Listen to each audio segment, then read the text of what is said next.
तो अभी चल रहा है यूट्यूब पर यूट्यूबर्स वर्सेस टिकटॉकर्स। ये मामला यदि ख़त्म होता हुआ नज़र आ जाए तो क्या पढ़ना स्टार्ट कर दें। मेरे को तो ये ख़त्म होता हुआ नज़र नहीं आ रहा है। ठीक है। और यूट्यूब कम्युनिटी की एकता की बात कर रहे थे बहुत से लोग, तो उनको कहना चाहता हूँ कि कैरी भाई की वीडियो देख लो। लाइक भी आपको दिख जाएंगे और साथ ही व्यूज़ भी दिख जाएंगे, एक दिन में कितने व्यू आ गए हैं और लाइक कितने आ गए हैं। ठीक है। तो एकता की बात कभी मत करना, यहाँ पर एकता बहुत है, कोई दिक्कत वाली बात नहीं है। और इसके बाद हम इन सब चीज़ों के बारे में बीच बीच में डिस्कस करते रहेंगे। कुछ लोग हैं जो अपनी सच्चाई छिपा रहे हैं।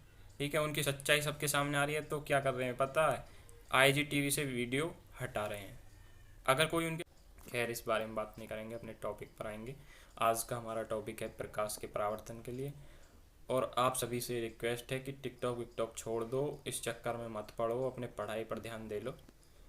चलिए, स्टेटस लगते रहेंगे व्हाट्सएप पर, क्योंकि देखा है मैंने अक्सर टिकटॉक से उठा के डाल देते हैं स्टेटस व्हाट्सएप के ऊपर। भाई क्या मिलेगा इस ऐसा करके आपको, है मतलब स्टेटस से क्या हो जाएगा। और इस समय मैं आपको थोड़ी सी कंडीशन बता दूं, बाल अभी कट रहे नहीं है, लॉकडाउन चल रहा है फिलहाल, और बाकी कोई दिक्कत नहीं है।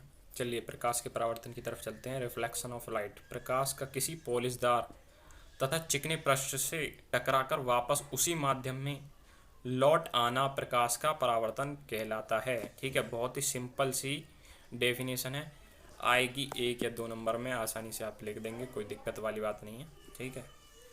उदाहरण के लिए है, कोई भी मान लीजिए आप, कोई भी चिकना पृष्ठ मान लीजिए, उससे टकरा करके जो प्रकाश वापस उसी माध्यम में लौट कर आ जाता है, प्रकाश का परावर्तन कहते हैं। और प्रकाश के परावर्तन का आप एक्सपेरिमेंट घर पर भी करके देख सकते हैं। आप एक शीशा ले लीजिए और सूर्य के सामने खड़े होकर के उसका जो चौंध होता है उसको किधर भी रिफ्लेक्ट कर दीजिए, वही आपका हो जाएगा एक्सपेरिमेंट घर बैठे। ठीक है। तो ये घर का एक्सपेरिमेंट है और आपने कर लिया होगा बचपन में, लेकिन कभी सोचा नहीं होगा कि इसको हम विज्ञान की भाषा में परावर्तन कहते हैं। उदाहरण के लिए आप देख लीजिए, यहाँ पर जब प्रकाश किसी दर्पण पर गिरता है तो यह उससे परावर्तित हो जाता है। प्रकाश जिस पृष्ठ से परावर्तित होता है उस पृष्ठ को परावर्तक पृष्ठ कहते हैं। तो ये कुछ विज्ञान की डेफिनेशन है, विज्ञान के नाम हैं विज्ञान की भाषा में, बहुत ही विज्ञान है ये। ठीक है। विज्ञान के अंदर भी कौन सी विज्ञान है, भौतिक विज्ञान। ठीक। इसके बाद देखिए नेक्स्ट लाइन है, किसी पृष्ठ से परावर्तित प्रकाश की मात्रा उस पृष्ठ की प्रकृति पर निर्भर करती है। कोई भी पृष्ठ जितना चिकना तथा पॉलिशदार होता है परावर्तित कहलाता है, ओ सॉरी, परावर्तन की मात्रा उतनी ही अधिक होती है। ठीक है। तो ये आपने जान लिया है प्रकाश के परावर्तन के बारे में डिटेल्स में। और इसके बाद मैं आपको चित्र के माध्यम से भी इसको बता देता हूँ। ये आप डायग्राम देख सकते हैं, ये हमारा समतल दर्पण है एम डैश। ठीक है।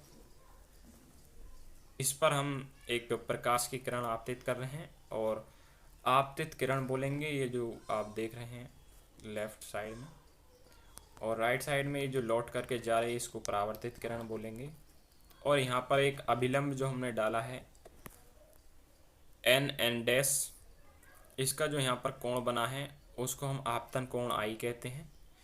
और जो कोण यहाँ पर बना है परावर्तित किरण और अभिलंब के बीच, इसको कोण आर कहते हैं।